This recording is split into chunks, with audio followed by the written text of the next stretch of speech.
It's pretty quick.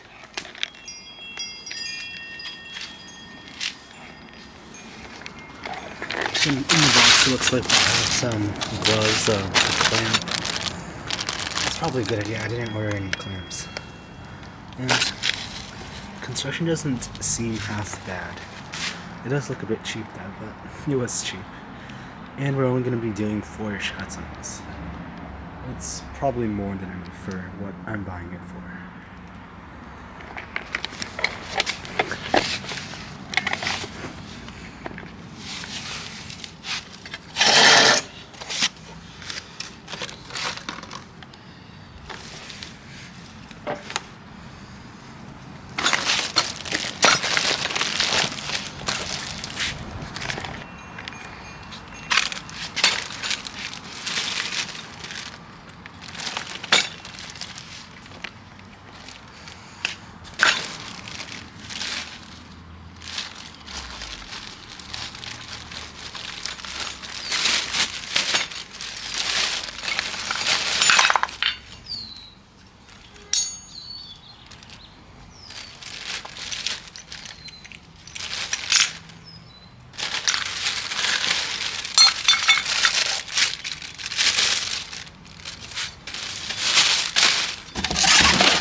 So it says that the locking pin's here.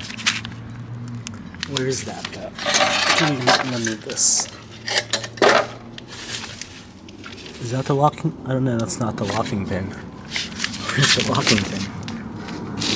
If we position it like they do.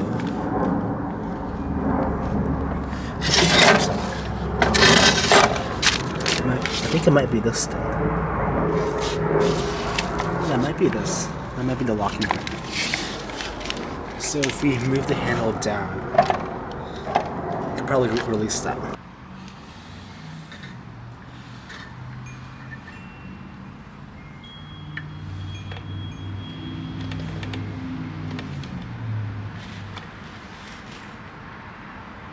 How do I change the bevel angle?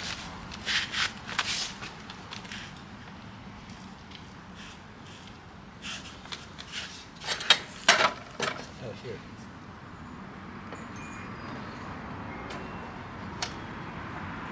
There we go. Okay.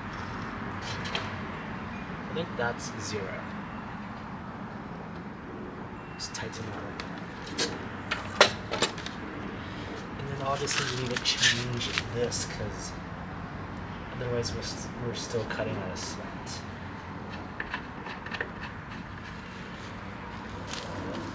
Is this movable? This is movable. How do we get rid of this thing? Oh, look at that. Can you do that? Does it come with any spanners? I don't think so. Change. I think this just has to be removed. So to remove it, I see. Am I stepping on something?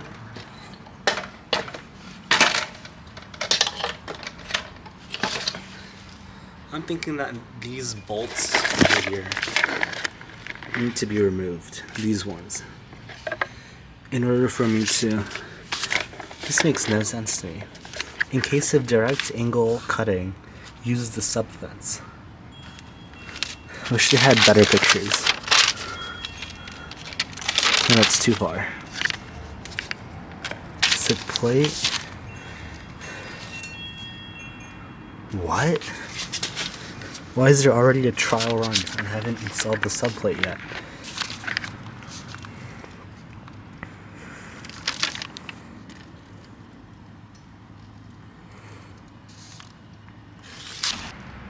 I'm gonna go wide. To make this like that, all we need to do is just loosen this. Okay. So now we have it properly set up. I don't know where this vice clamps to.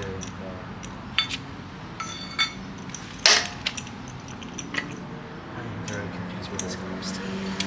How do I clamp something to this piece? Oh, I put it like this. That would make sense. I have no idea. I haven't watched it before.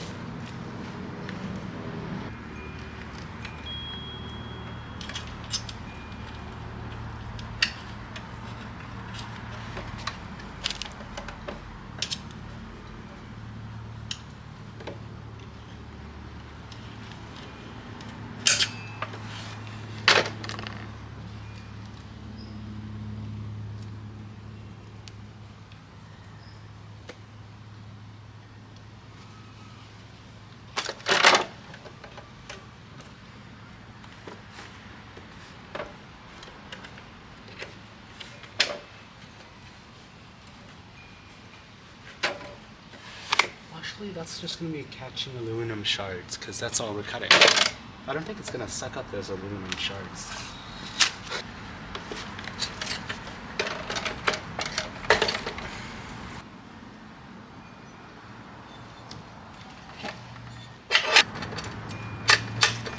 This is This is that doesn't look too secure to me though. 2040s, I think this is good. I'm not sure what this is for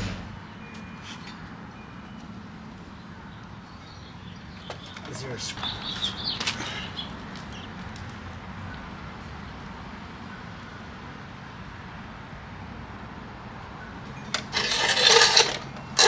No, I think that's it. I think we're ready for a test run. And we're ready to go.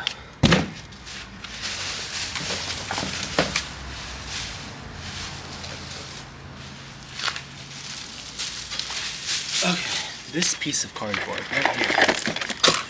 The most dangerous part of this entire thing wasn't this gigantic cutter, it was this piece of cardboard. I just got a paper cut.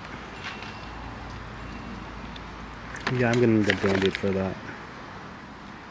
That's nasty. All of this, it could have been the saw, it could have been this cardboard. This cardboard. I saw a lot of Amazon reviews for this thing, where people returned it because they didn't know how to take this off and they just thought they got a blue mask. We got the gloves, we got some vice clamps. I think I have more vice clamps somewhere here. But we're gonna go ahead and we're gonna just clamp out a sample piece of material. I'm gonna get this peeled off right now. So I forgot to press record. But look at that, that is a very clean cut. Very impressed. That is a great cut.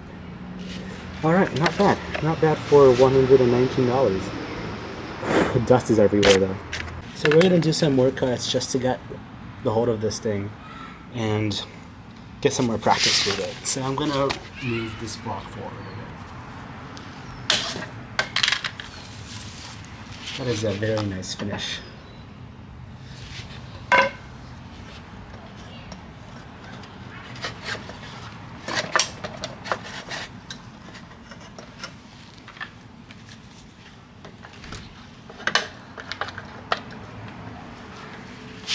Okay, this is cut 2.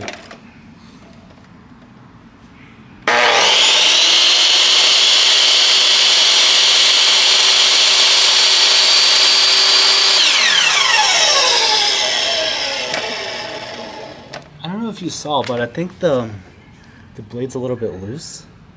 Let's see what's up with that. I'm gonna unplug it real quick.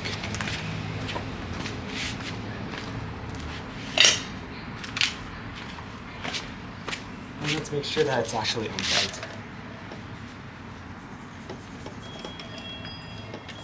Yeah, it's unplugged. Okay.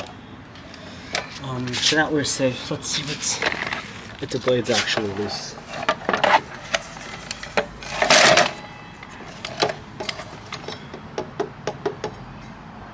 Nope, it's not loose. And we're gonna, in that case then, we're just gonna change the blade out and change it to an aluminum blade. And then I'm gonna try it on some robotics seat channels first. We'll see how that goes.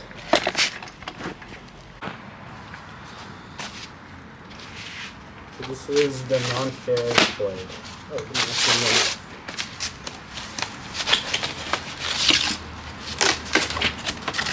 That's A lot of teeth.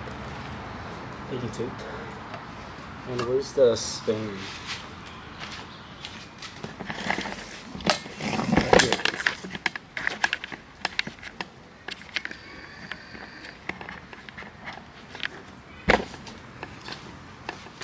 Let's go and remove this.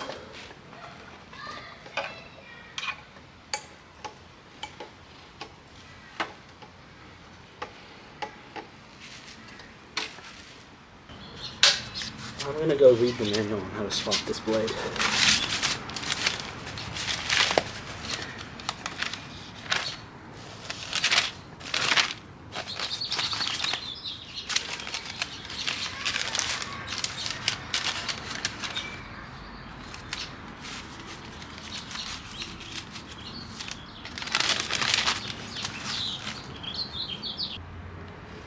So you want to turn it to the right.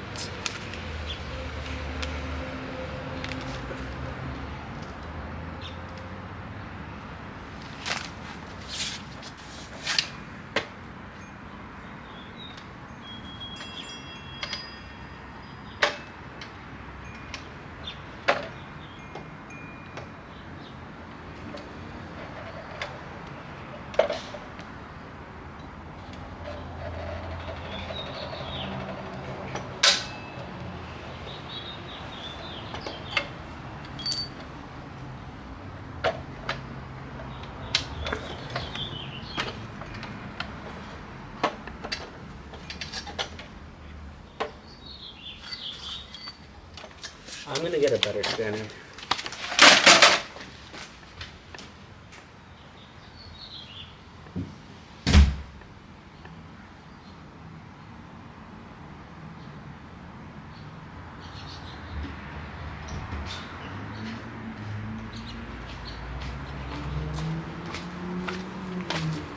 This looks like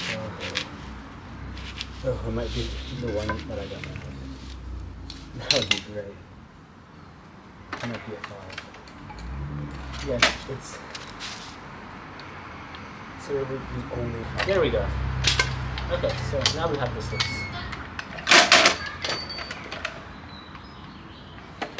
So loose, or do we just strip it? That would be fun. It's good. It's good. I think so. Yeah, no. Away from the sunlight. Okay.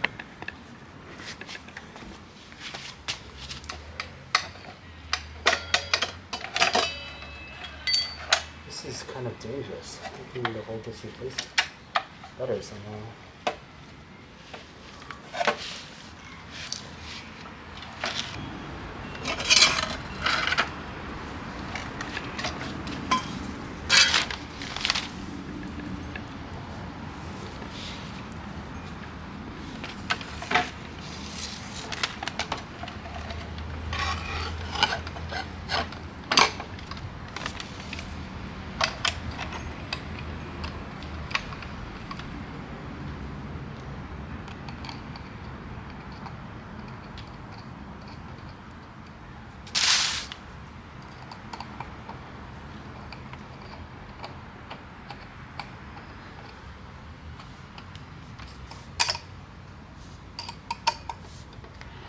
Okay. I don't think there's a torque rating on this, is there?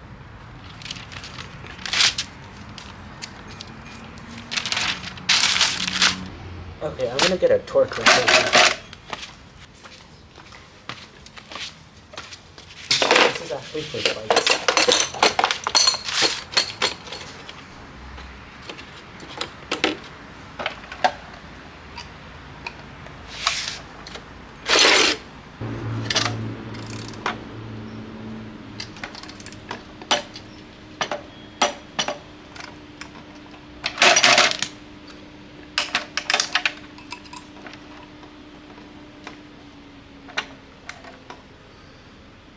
Yeah, I think it's not as torqued out as it was before. Okay, that was quick.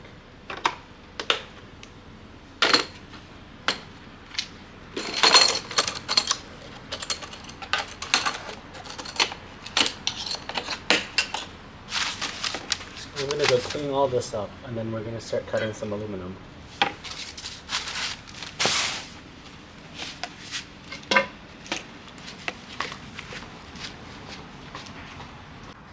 Okay, so I found this. This is just a standard piece of 2020 Mizumi aluminum. I actually don't know why I have any left over because I ordered them all to size. So we're just going to try to cut this thing first. The 2020 piece onto there. So it's stopped dangling. So that's on there. And then I'm going to plug this in and put on my other glove. And let's get cutting. So we're just barely finishing it a bit off. There. Oh, and I probably should also take the plastic thing off the saw blade.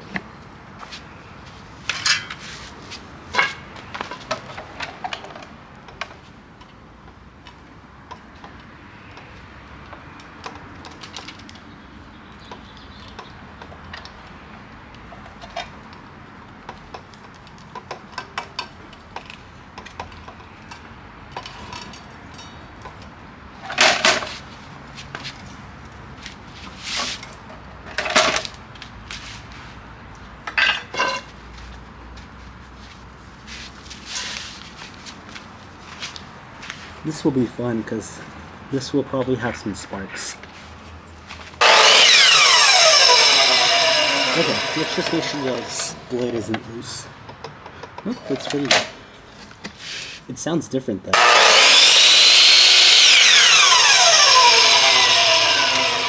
So I think I should line it up first.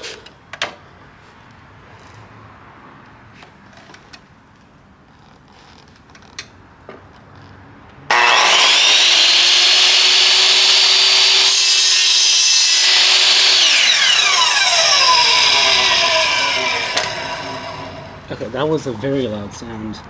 I don't think it's going to cut very smoothly. I'm going to get some oil for this thing. I actually don't know how to apply oil, but I got some of this 3-in-1 oil. Oops. I'm just going to drop some on there. And have some on the blade as well. You know what it is? I think I installed the blade backwards. Yeah, I definitely installed the blade backwards. The hoop should be facing up, down, not up. Because this is spinning. Let's see which direction it spins. Because when you spin it, it spins this way. And on the blade, there's a marking that says that, yeah, I installed the blade backward. Good thing I noticed before I try to cut any more of this. Hopefully.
Do a post-mortem here.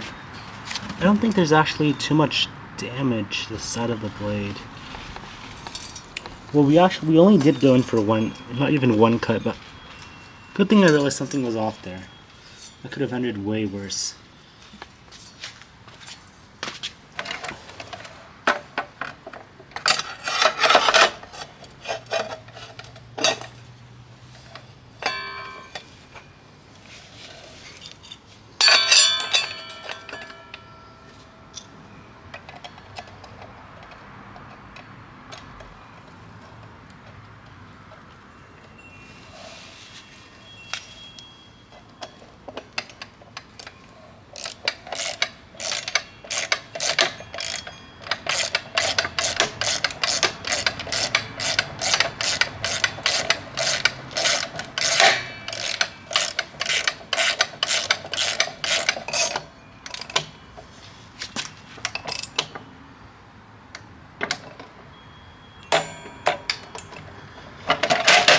That's 15 Newton meters of torque. I think that's fine.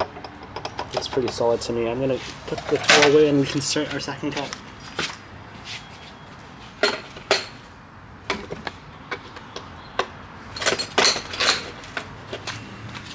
This is trying to cut take 2. I don't know, but that already sounds better. That might be placebo.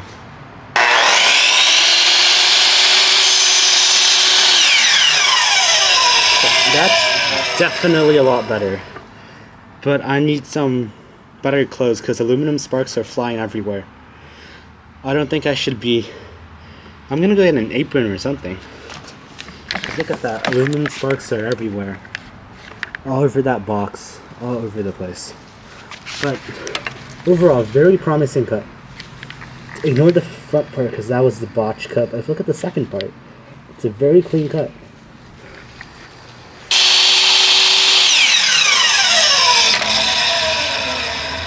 Got cut for sure. Okay, that did not work. It flew upwards. This barrier does not work. So you have aluminum shards everywhere. That's the cut. It actually did pretty fine. So that is a pretty good finish. It looks squared enough to me. I think this is definitely good enough for what I'm trying to use it for. Let's get it out of the vice clamp and see how it is. It here. That's a pretty good cut. It is pretty straight. It's very square because that's a square cut.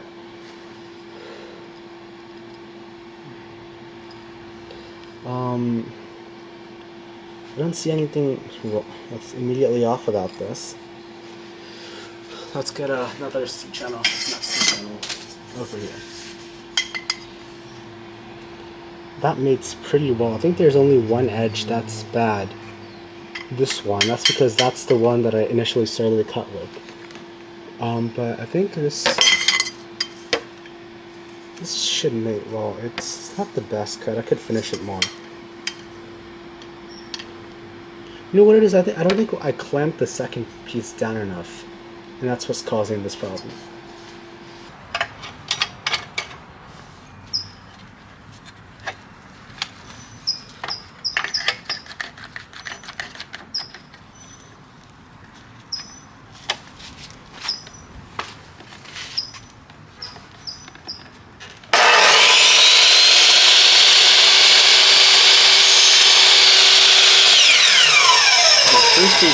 Definitely don't stand right behind it, because you get more sparks that way. I thought I was smart.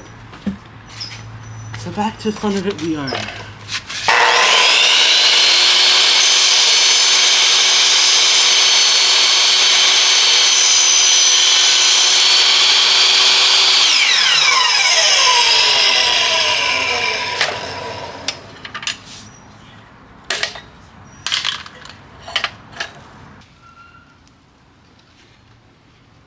Yet again, that is a very polished and smooth cut. I'm not sure. Let's see how it is. That is not square at all. It's slanting towards one side. Is it? No, it's not. That is pretty square. Take that back.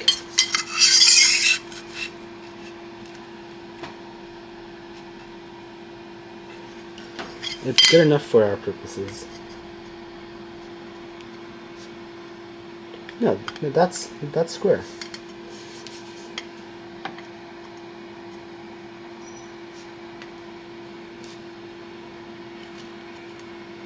Yeah, that's very square.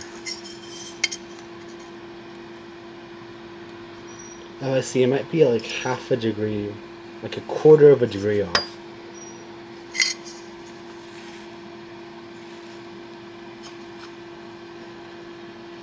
I think it's gonna be fine.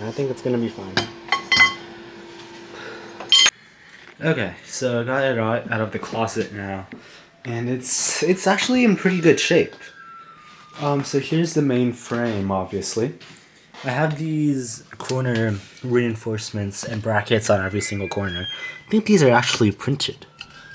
No, those are not.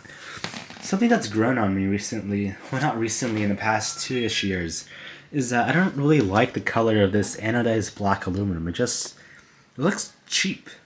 Which is why I think a lot of my more recent projects, I've been using these bare finished or silver anodized. I think this is actually bare finished, not a silver anodized aluminum, because the good thing about having it the bare color is that when you scratch it, it's still the same color. And these black ones just look a bit cheap to me. Now those are Mizumi extrusions and these are not, and those do look a bit better. They're a bit softer and a bit rounder on the corners. But this is still pretty good extrusion. I've got these corner brackets absolutely everywhere. So this is going to be a nightmare to take off. We have these rods that I'm thinking that we could do something with, but I'm not too sure. And the bed too, because we're not going to be needing, or we're going to be having a bigger work surface than that when you get that changed out. But actually, I'm thinking, can we actually fit a bigger work surface? I think our work surface will still be limited to that. I'm not sure. I'll have to think about that. It would be funny if we spent all this work and we only end up with a 235 by 235 build. No, what am I thinking? This is a 330. That means we get 330 by 330. That's a 235. Never mind. Okay. If you come to the back here, we see an absolute mess of wires. Actually, it's not that bad. I had these hole cut holes.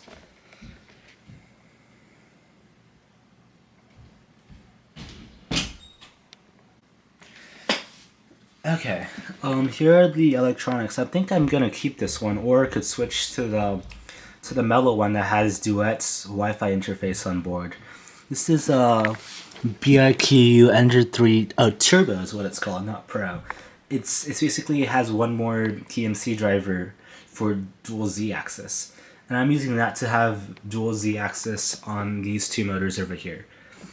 I actually have an entire another power supply here. This is Meanwhile RS350 24 volts, which means I actually didn't need to buy another power supply for my 235. So now I have 5 power supplies. I have 3 200 watts, and then I have 2 350 watts, all 24 volts. No, I actually have one more. I have a 24 volt that came with the Tronxy. So I have a ton of power supplies. And the bad thing about these switching power supplies is that you can't chain them.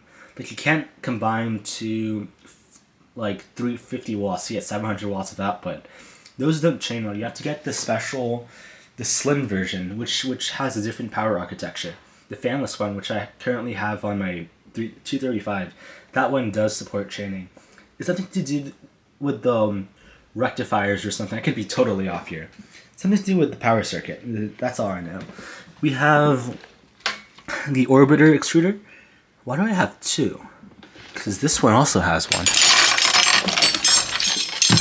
I don't know. This makes me feel old, because this was orbiter 1, and this is orbiter 1.5. I think the newest one is 2, but I've switched to the VZ Hextra extruder. This is one of the original patent infringing mellow mosquitoes with the BL Touch on there. It's been a long time. Back when slice engineering was a thing. I think they're still a thing now, but back when people used to copy them. So that's a bimetal heatsink with some ceramic, so that the ceramic is wrapping around an increased flow chamber, and this thing could probably do anywhere from, I think it was advertised at 20 millimeters per second squared. 20 millimeters cubed per second. Yeah. And a BL Touch. Now, these things have been pretty obsolete. Pretty sure the BL Touch is still probably good. I also have a Triangle Labs Touch, but that was a long time ago. That's pretty much it. So I'm gonna start taking this thing apart. And those are the mini versions of the handles, because back then I didn't have the space to print an entire handle. So yeah, that's pretty good. This is pretty nostalgic to see, because this was back when this was my only printer. And this was my best printer, and now it looks like this because I have two Vorons, a P1S, and then a VZ235. But this deserves some more respect than this. So we're gonna turn it into a laser printer, a laser cutter. I also have some XT60s on here. I'm not sure what these are for. That's really odd. XT60s with this thin wire. This is like 20 gauge, 22 gauge XT60. This is probably for the heater bed because the bed that came with this thing was a PCB heater. This probably was for that. The bed's still in the garage. This dust on here though. That's not too bad actually. This cable is really dusty.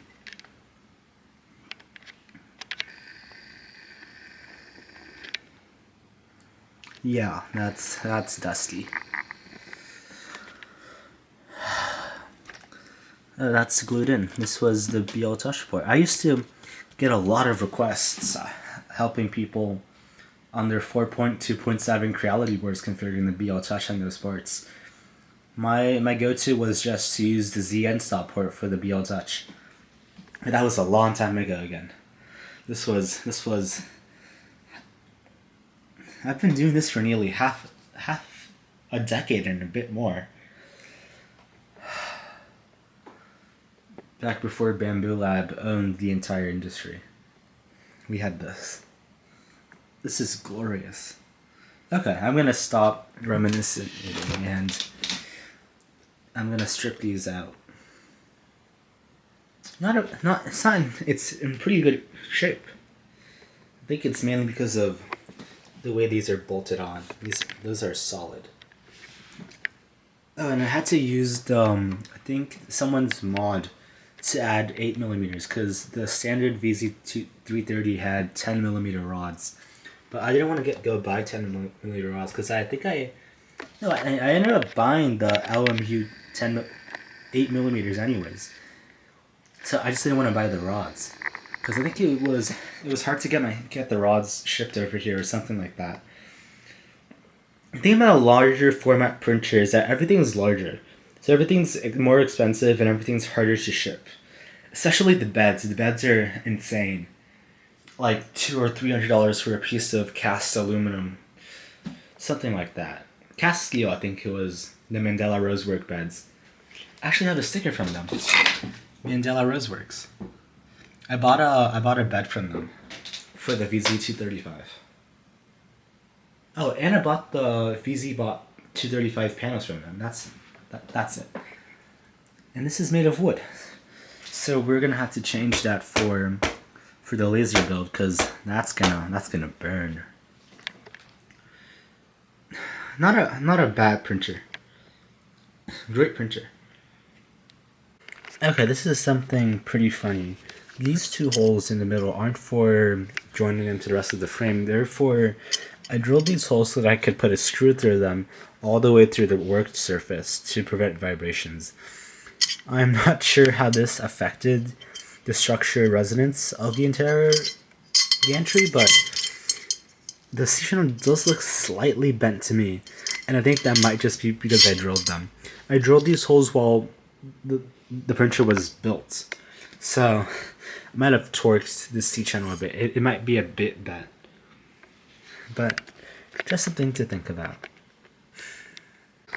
Okay, now I have all the extrusions off each other, and I have a bunch of plates and key nuts, which is good because I've been running out of key nuts and these, I think these are M4 by 8 screws, which is good. I have a bunch of them over here, and I think we can probably get to cutting these. I'm gonna finalize the CAD more first about exactly how long I want them, but I'm gonna start cutting these tomorrow, and then we can do the bed frame over there. We can disassemble that tomorrow as well to build the top hat, but I think I'm going to finalize CAD, and that's going to be it today once I clean this up. Oh, and I want to test if the aluminum extrusions fit well inside the printhead, because it's my first time building a printed printhead. That's pretty much it. You know what? Just a quick thought. These plates, remember how I was talking about how those black anodized aluminum looks cheap. These plates are also anodized aluminum. And I actually have some sodium hydroxide down in the garage, and it might be a project for tomorrow, but I could just soak these in the sodium hydroxide, and they would become that nice shiny silver color again. That silver looks really nice. Yeah, I'm gonna do that tomorrow. That might be a worthwhile project. I don't know about these screws. I think these screws are fine. It's mainly just these plates. That would look good. That'd be a nice accent, actually. We have the silver plates next to the black extrusions. Those ones I could do, but those are really long, and I would have to have a ton of sodium hydroxide and a really big bucket to put them in. And I don't quite have that. But yeah, these corner plates and these things, I probably will de-anodize them, strip them. What sodium hydroxide does is that it essentially just eats away at the aluminum, and thus also eating away at the anodization on these, which is good and scary at the same time, because if you leave it in for too long, it can dimensionally shrink your part, but not by much, with the strength and concentration that I'm going to be using. I think we're probably going to end up being a 0.5 molar concentration of sodium hydroxide. But yeah, I did this once to the metal printhead for the VZ235. I ordered them in black. I ordered them in silver, but then I got them in black. So I ended up just de-anodizing them. That seems worthwhile. Okay, so these are the Z-axis rod holders, and they're a pretty complicated and neat assembly. You have these two screws that are providing tension to grasp onto the circular rod here. But these are a pain to unscrew because the M3 nuts in here often slide around in here, and then they get loose in here. And because I Loctited all of them, they're incredibly difficult to turn. So it's not that I don't want to spend the time to unscrew these. It's that if I unscrew those nuts will inevitably strip.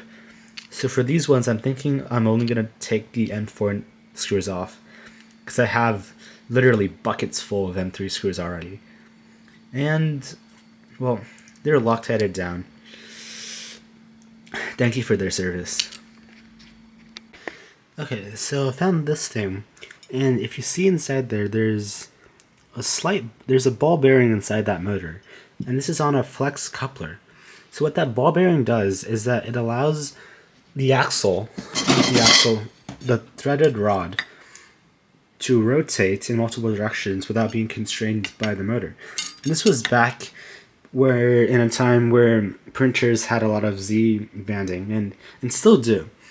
But obviously what band. Okay, so here's the tally for today. We got the extrusions done. We have it separated out. I'm gonna de-anodize those tomorrow. We got all the screws. I'm especially happy that we got a lot of these M5 screws and these longer, looks like M5 by 25 screws, which I'm going to use to assemble the top frame tomorrow. And we have a bunch of T-nuts, which is always great because I'm always out of these T-nuts. And we have the two motors. These motors, I really need to find something to do with them. I might make a low-powered, I don't know. All my Core XY applications are pretty high powered, except for this laser cutter. I actually have no use. I have a bunch of Ender motors as well, the ones that came with the stock Enders. These are pretty low power motors. I think you could use them in an Arduino project or something, but yeah, those motors, and we have the printed parts over there. I have a meeting soon, so I'm going to stop it there and we'll cut them tomorrow. I also got the motor saw out and ready, and I figured out how to properly lubricant the wheel for better cutting of aluminum. Oh, and I need to think of a better way to protect myself from the aluminum shards that are flying once I cut them. I'm thinking of getting an apron or something like that, or like a full, because I think there's aluminum shards in my hair right now. It's been nearly 3 hours since I unboxed that thing. Not bad. We're making good, steady progress.